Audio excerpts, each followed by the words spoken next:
¿Esto está permitido? Vamos a ver lo que dice API 510. Aplicar el código API 510 a recipientes a presión construidos bajo la división 3 de ASME sección 8. No es su alcance principal.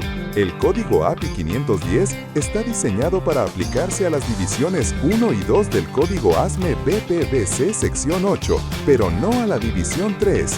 Conocer los límites de aplicación es fundamental para una gestión de integridad adecuada.